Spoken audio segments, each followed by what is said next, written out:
Bonjour à tous, aujourd'hui j'ai le plaisir de vous proposer cette 12e clé qui s'intitule «L'énergie passe partout vers l'invisible».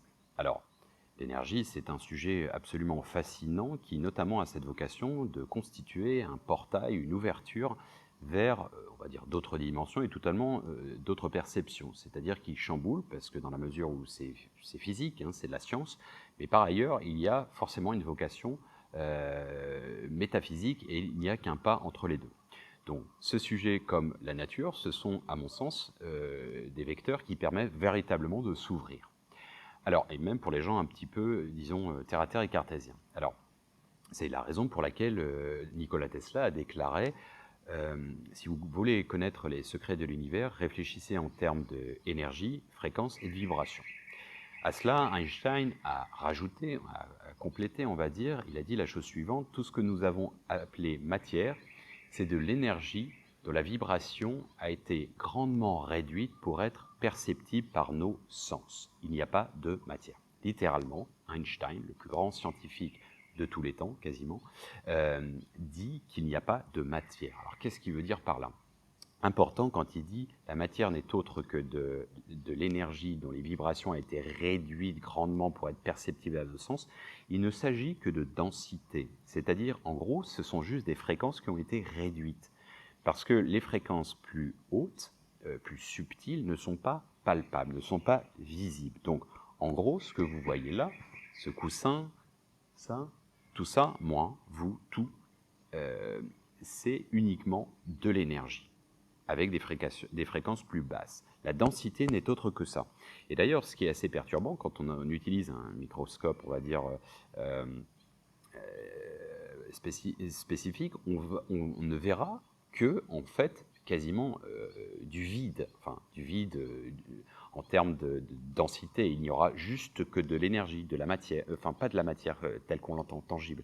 C'est en fait juste de la force, de l'énergie. Et ça, c'est assez perturbant. Donc, qu'est-ce que ça veut dire par là ? Ça veut dire qu'en fait, tout dans la vie n'est qu'une forme d'énergie. Alors, de la simple pierre, et même qui n'est pas constante, elle bouge de manière permanente. Ça ne fait que des petits amas qui bougent dans tous les sens, comme des cordes. C'est pour ça que la loi des cordes tend à le définir comme tel. Et donc, il n'y a rien de tangible, de stable, tel qu'on l'entend. Donc, tout au niveau physique. Si bien que même au-delà de ça, même nos pensées sont des formes d'énergie. Nos émotions sont des formes d'énergie. Émotion signifie littéralement énergie égale mc2, donc l'énergie égale la masse multipliée par la célérité et la vitesse de la lumière au carré. Bon, même si on ne va pas dans ce schéma-là, la pensée, c'est de l'énergie. Si vous mettez des électrodes, vous allez percevoir des vibrations, des ondes. Bon, ça, c'est prouvé, c'est pas lié à la spiritualité. Mais quelque part, il y a un pont, parce que dès que vous pensez, il y a de l'énergie. Or, tout est, à la base, vient de l'esprit, le spiritus. C'est-à-dire que avant de voir une bâtisse, une maison, nécessairement, elle a été pensée par un architecte. Donc, dans sa tête, entre guillemets, dans le cloud de la conscience, etc., peu importe, enfin, il l'a téléchargé, on s'en fout, peu importe d'où ça vient, mais disons que ça a été dans l'esprit, et ensuite il a fait des plans, dans la matière, on va dire.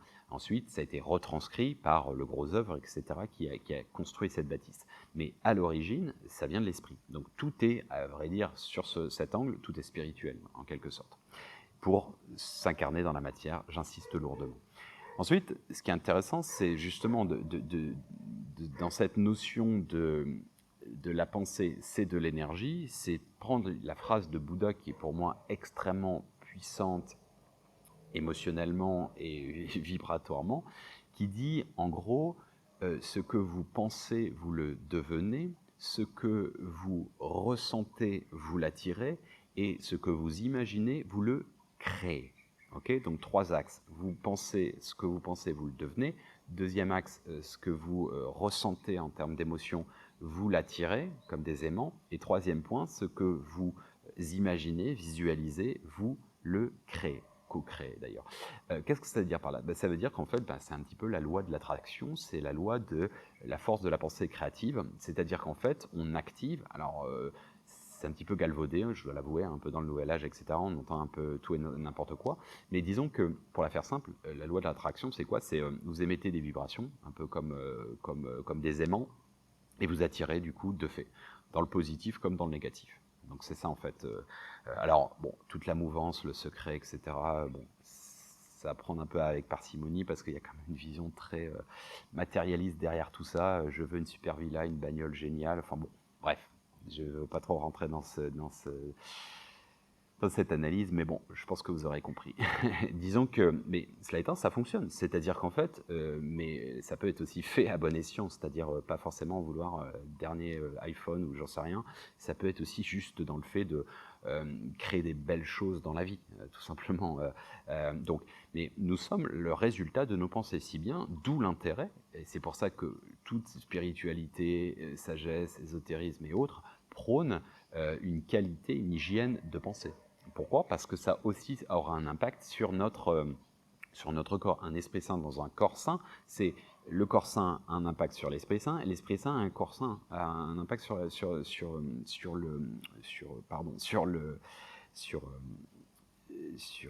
le corps. D'ailleurs, en fait, votre pensée impacte votre ADN, il n'est pas figé, et l'ADN infecte tout votre métabolisme. Donc, c'est d'ailleurs en ce sens que Hippocrate disait la chose, pour moi, phénoménale et extrêmement importante. Les forces de la nature en nous sont les véritables guérisseurs des maladies. Bon, je pense qu'il a tout dit. C'est-à-dire que c'est du préventif. C'est-à-dire qu'une bonne hygiène de vie, c'est toute la base de la médecine traditionnelle chinoise, que j'ai étudié des années pour avoir vécu plus de 10 ans en Chine, et de l'Ayurveda. Je me suis rendu une trentaine de fois en Inde avec des sessions, des formations, notamment beaucoup de retraites là-bas. Et c'est vrai que la force de l'Ayurveda, c'est ça, c'est du préventif. C'est-à-dire qu'on veut que vous soyez en bonne santé, et pour ce faire, il y a plein de choses à suivre, l'alimentation, le sport, machin, enfin l'activité, etc. Et puis surtout l'état d'esprit. Parce que, en fait, littéralement, on peut traduire l'Ayurveda par l'art de vivre. C'est la science de la vie, normalement, mais par extension, c'est l'art de vivre. Donc ça veut dire à tout niveau, c'est-à-dire aussi l'épicurie, c'est-à-dire plaisir simple, l'humour, je sais pas, l'amusement, etc. Peu importe, il n'y a rien de... Tout ça crée un équilibre, la voie du milieu, etc. pour revenir toujours à cette idée. Mais disons que... Alors, il y a une autre chose aussi au niveau de la force de la pensée qui permet de créer des mouvements positifs, etc. dans la vie. Il y a une chose que Einstein a dit et qui est absolument déroutant. Il a dit « tout est énergie et c'est tout. Faites correspondre la fréquence de la réalité, vous ne pouvez pas vous empêcher de l'obtenir. Il ne peut en être autrement, ce n'est pas de la philosophie, c'est de la science. » Il a dit, donc je répète, ce passage très important, « Faites correspondre la fréquence de la réalité que vous souhaitez et vous ne pouvez pas ne pas l'obtenir. » En gros, vous voulez un scénario, vous vibrez ce scénario, vous ne pouvez pas l'obtenir, vous allez l'obtenir. Alors, on reviendra sur cette notion de conscience, la clé 18, et également d'espace-temps. En gros, qu'est-ce que ça sous-entend? Ça sous-entend la notion, ça implique la notion de multivers. Multivers, c'est une superposition d'états qui coexistent sans qu'il y ait nécessairement de couac, c'est-à-dire ça se contredit pas parce que chacun des univers est indépendant, mais ça ne veut pas dire qu'il est très éloigné physiquement. Il n'y a pas de notion de physique, il y a une notion de métaphysique, c'est-à-dire que c'est vibratoire. Je vais donner un exemple simple et on reviendra beaucoup plus en détail dans cette notion d'espace-temps. Si par exemple, on met qu'il y a 5 scénarios, mais il y en a une infinité, et vous êtes très apocalyptique et vous pensez que tout va partir en couille et dans 30 ans, il n'y a plus de vie sur Terre, ou c'est Mad Max, c'est vraiment, c'est une vie horrible. À l'extrême, vous êtes extrêmement optimiste et en gros, tout part bien, tout le monde s'éveille, etc. Et on recrée la fameuse nouvelle ère et nouveau paradigme et tout est apaisé, etc. Et puis, désolé pour le doigt, mais c'est pas un message subliminal. Là, vous êtes entre les deux. Vous vous dites, dans 100 ans, ce sera toujours la même, un peu amélioré avec un peu des rites, quoi. Bon, et puis après, il y a des alternatives entre deux. Bon, c'est symbolique, hein. Ce scénario-là existe, ce scénario-là existe, ce scénario-là coexiste. En gros, vous faites correspondre la fréquence de vibration et vous vous déplacez. Qui vous dit que je n'ai pas switché en l'espace de je viens d'arriver et je suis moi dans ce scénario plutôt qu'un autre? Alors ça, on peut aller très loin parce qu'on va aller très loin dans la notion de conscience. On ne sait pas. On ne sait pas. On hérite nécessairement de notre passé avec la remembrance, les souvenirs, donc on est nous-mêmes. Mais qui vous dit dans ce schéma, faites correspondre la fréquence de la réalité et vous ne pouvez pas l'obtenir. Qui vous dit que vous n'avez pas, entre guillemets, sur un plan vibratoire, juste switché, comme on dit en anglais, vous êtes entre guillemets téléporté, alors c'est pas non plus Star Trek, hein, mais vous n'avez pas intégré, incorporé ce scénario-là. On ne sait pas, mais ça sous-entend en fait ça. Ça vous est arrivé, et ça arrive à tout le monde, de se dire, par exemple, il y a plein de problèmes, c'est vraiment, c'est chaotique, et vous êtes fatigué, et vous dites, bon allez, on va au lit, et puis demain il fera jour, et puis vous endormez en disant, croyons pas, on s'en fout, vous dites à la providence, on va dire, à la présence, bon, allez, file-moi un coup de main, j'espère que demain ça ira mieux, allez, je suis positif, je m'endors, je me réveille, et là vous avez un email, vous avez un coup de téléphone, vous avez un message, et le truc, comme par magie, il s'est résolu. Qui vous dit que par vos fréquences, parce que vous êtes conditionné avant de dormir en disant non, mais demain c'est bon, ça va aller, ce sera une autre journée, je vais me réveiller fraîchement, et puis on le met sur le compte de la coïncidence, etc. Qui vous dit? Alors, encore une fois, moi j'ai ma petite idée là-dessus, même ma grande idée, je le vis comme ça, faites-en ce que vous en voulez. D'autres sceptiques arriveraient et diraient, défonceraient, c'est de la connerie, etc. Et les sceptiques défonceraient et auraient raison, parce que c'est la notion de mécanique quantique, si on regarde avec scepticisme quelque chose, le résultat sera biaisé. Regardez l'hypnose avec scepticisme, ça ne marchera jamais. Regardez la dimension somatique, c'est le principe de placebo. Je mange un truc et ça marche super bien, c'est un médicament miracle, mais véritablement qui a été prouvé en labo, tout le monde et je me dis que ça sert à que dalle, et ben je le mange et ça marchera pas. En revanche, la notion de somatique, de placebo, de placebo dans l'autre sens, donc de je guéris, littéralement latin. On me donne un pauvre truc de sucre en gélule et je me dis il n'y a rien dedans, et on me dit non mais c'est pilule miracle, et tiens, je me sens déjà mieux, et c'est complètement psychologique parce que j'ai activé en moi le processus de guérison, donc j'ai fait une auto-réalisation et j'ai fait littéralement un auto-miracle, donc voilà, et en fait, si vous voulez, ça marche dans les deux sens, c'est-à-dire que tout le monde est accompli au final. Il n'y a pas à tergiverser, il n'y a pas à se prendre la tête, etc. Les sceptiques cartésiens, etc., qui pensent voilà, que c'est débile, etc., eh ben, ils seront accomplis dans leur truc. Et moi, personnellement, j'aime beaucoup, je regarde beaucoup de conférences sur des gens qui défoncent la spiritualité, et en fait, je trouve ça vachement intéressant. Parce qu'en fait, souvent, ils ont aussi des bonnes idées, ils ont un bon schéma de pensée, mais avec une vision qui est la leur, en fait, c'est-à-dire dans leur carcan. Et puis aussi, parce que dans la spiritualité, il y a aussi à boire, à manger. De temps en temps, il y a des trucs un peu...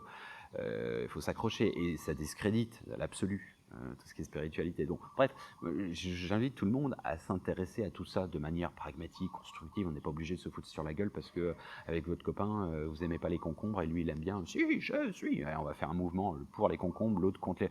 C'est très schématique, c'est très réducteur quand je dis ça, mais c'est un peu ce qui se passe de temps en temps. Vous avez des débats absolument stériles entre les pro-spiritualité et les pro-sciences qui pensent être opposés, et à la fin, ça se juste répéter son propos sans vouloir s'élargir, comme si c'était une faiblesse de dire « Ah, c'est pas con ce que t'as dit, t'as raison là-dessus. » Enfin, pourquoi?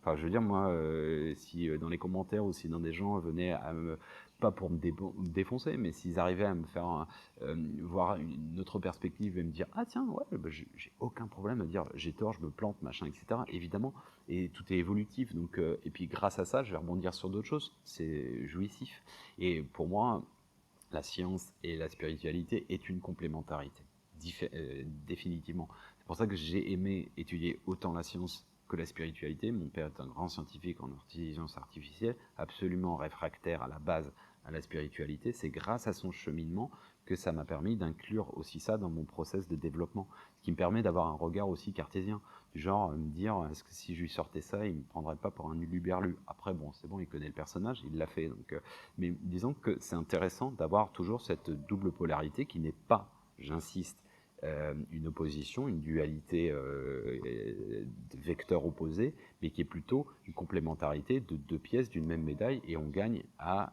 la percevoir de manière holistique. Voilà. Alors, ça, c'est ce que je pense, encore une fois.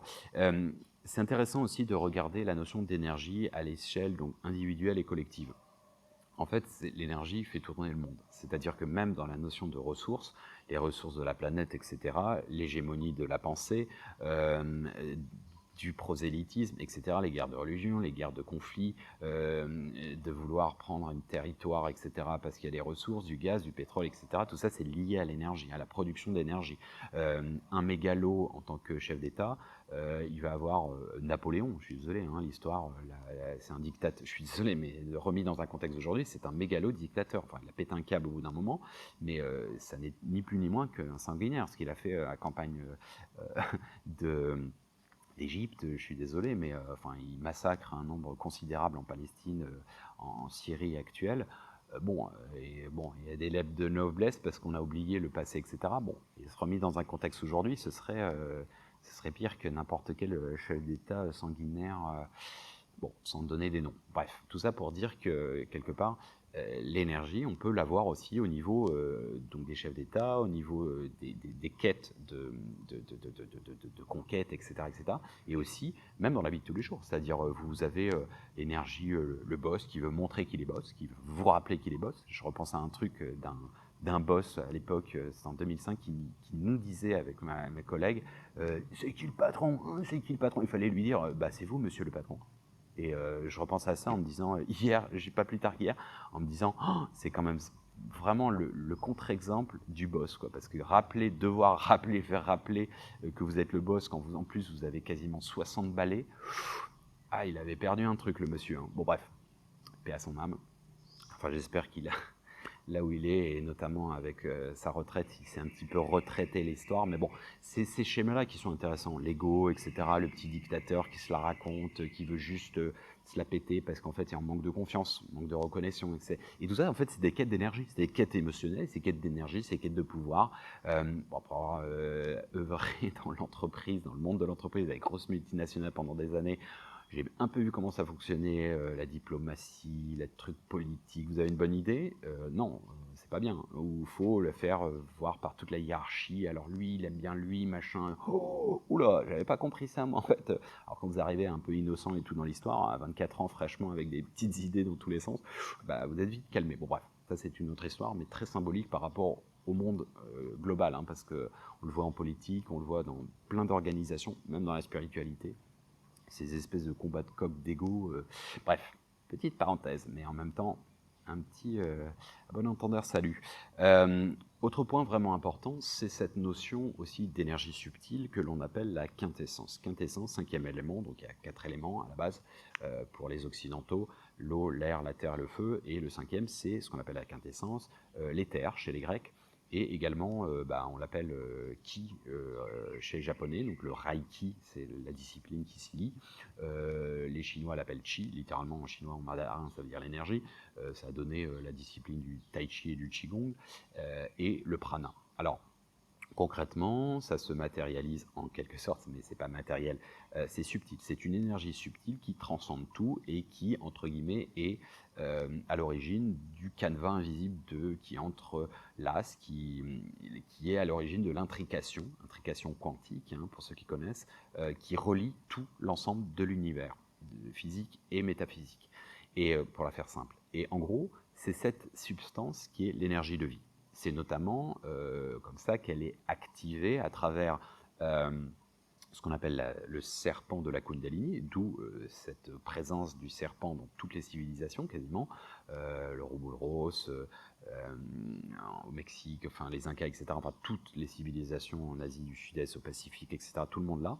Mais donc concrètement, pour la faire simple, le serpent de la Kundalini, c'est cette énergie sexuelle, mais qui est une énergie transcendantale qui vous permet d'activer justement et de se connecter. Le serpent de la Kundalini, c'est l'équivalent du dragon chez les Asiatiques, c'est-à-dire les Chinois. La boule magique, quand on fait ça, c'est pas pour faire le gogol, hein, c'est parce que justement on pense qu'il y a cette énergie subtile, qui est toujours dans un bon dosage, qui est toujours dans la force et dans dans le yin et dans le yang. C'est très délicat, hein, c'est comme une bulle de savon. C'est-à-dire que vous êtes à la fois dans le mouvement, enfin, c'est toujours une double polarité très subtile de dualité recouvrée, activant quelque chose. D'ailleurs, pour activer la Kundalini, c'est un bon dosage entre Ida Pingala, c'est-à-dire le yin et le yang, qui crée en fait littéralement la spirale de vie, en fait le torus, qui est en fait l'activation de Shushuma. Kundalini, bon, bah, quand vous avez monté de Kundalini, c'est une explosion nucléaire en vous. Hein. Ça peut être dangereux. Il y en a qui... Enfin, on peut trépasser. Hein. Bon, bref, tout ça pour dire que cette activation est très importante et même existentielle. On le retrouve notamment, cette bonne circulation de l'énergie, dans le caducée, le symbole de la médecine. D'ailleurs, si on regarde dans la pharmacie, il n'y en a qu'un. Il n'y a qu'un serpent. Donc ça veut dire qu'il est forcément caduque. Normalement, il y en a 2. Okay, bref. Donc ça, c'est important de tenter de... Alors, il y a des disciplines pour les activer, Qigong, Tai Chi, Reiki, Yoga, etc. Yoga, ça veut dire littéralement connexion, ça veut dire union. Littéralement, c'est union. D'ailleurs, on le retrouve en anglais, to yoke, ça veut dire unir. Donc, c'est s'unir avec justement cette force transcendantale, l'unité, etc. Voilà. Donc, quelque part, c'est important de considérer cette notion d'énergie transcendantale.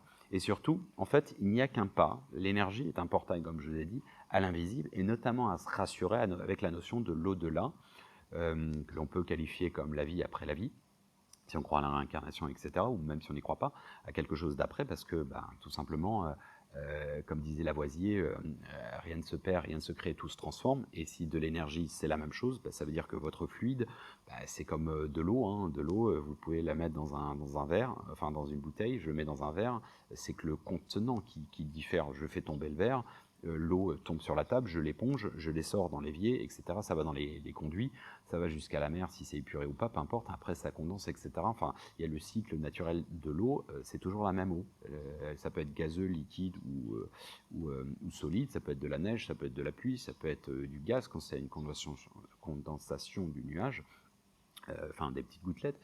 C'est toujours H2O, la formule chimique. Donc ça n'altère en rien, c'est juste l'état qui diffère.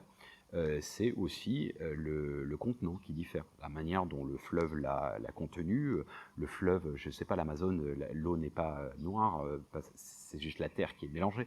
Donc, mais ça n'a aucunement altéré l'eau originelle. Bon, bref, tout ça pour dire que l'eau de là, aussi, petit jeu de mots, de l'âme or, écrit un ouvrage qui porte son nom et non sans symbolise, la mort, trait d'union avec l'éternité, avec un H, éternité, qui relie à la 5e élément, et les transcendances de l'espace-temps. Mais la mort, c'est une âme hors du corps, littéralement. Donc, et pour... je débute d'ailleurs l'ouvrage comme tel, c'est une phrase d'Einstein qui dit la chose suivante et qui va dans le sens de Lavoisier, de rien ne se perd, tout se transforme. Donc il a dit « Je crois en une vie après la mort, tout simplement parce que l'énergie ne peut pas mourir, elle circule, se transforme et ne s'arrête jamais. » Donc ça, c'est quand même réjouissant pour ceux qui ont un peu peur de la mort, de se dire, en fait, ça pète un tabou, et déjà, on se sent un peu plus à la cool, en quelque sorte. Bon, bref, on pourrait faire un chapitre là-dessus, et même un ouvrage. En l'occurrence, il est disponible gratuitement. Alors, en pratique, je vous invite à faire la chose suivante, c'est de tenter de constater la présence de l'énergie à tout niveau. Soit regarder la télévision, l'hégémonie, les quêtes de ressources, les stimulations des guerres, etc., l'énergie argent, hein, l'énergie des influences humaines, du bourreau, de la victime, du sauveur, etc. Enfin, ces schémas archétypaux. Et aussi tenter, je vous invite à pratiquer une méditation de visualisation, quelques minutes, où simplement vous focalisez sur votre respiration et en gros vous imaginez en fait une lumière blanche, en fait, un peu comme une fumée si vous voulez, mais bon, lumière blanche c'est mieux, et en fait elle pénètre vos narines à chaque fois que vous inspirez, à chaque fois que vous expirez, et vous imaginez qu'elle pénètre dans votre cortex, dans votre cerveau, dans tout votre corps, etc. Et on partira du principe que c'est l'activation du 5e élément, parce que le fait de visualiser active les choses. On a vu avec la phrase de Bouddha qui disait ce que tu imagines, tu le crées, tu le co-crées. Il faut savoir que dans les techniques de développement personnel, et notamment c'est pas récent, c'est vieux, hein, les soviétiques le faisaient depuis X temps, c'est de visualiser par exemple une prouesse, je sais pas, un perchiste qui va se dire, qui va visualiser qu'il saute 6 mètres 20 avec le cadran qui indique le record, et il va faire des yeah, je fais bien le yes. Bon bref, il est super content, il voit le public, il se met vraiment dans le délire, etc. Il le co-crée, il le visualise. Vous visualisez que ça se passe bien dans votre conférence et tout le monde applaudit, etc. Et vous vous sentez à l'aise, etc. Ça va aller mieux le lendemain. Bon bref, faut y croire, évidemment, c'est comme tout, c'est de la somatique. Voilà, je vous invite véritablement à méditer activement, passivement, intuitivement sur ces différents éléments, prendre des notes, regarder plusieurs fois éventuellement, la synthétiser, euh, la transmettre dans le sens de reformuler, etc., en guise de feedback pour être sûr que vous maîtrisez, voir ce que vous rejetez à la base.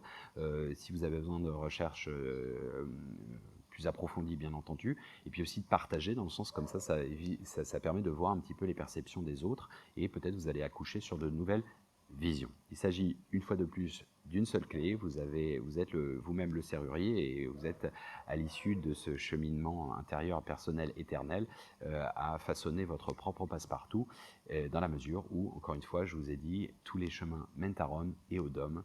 À bon entendeur, salut.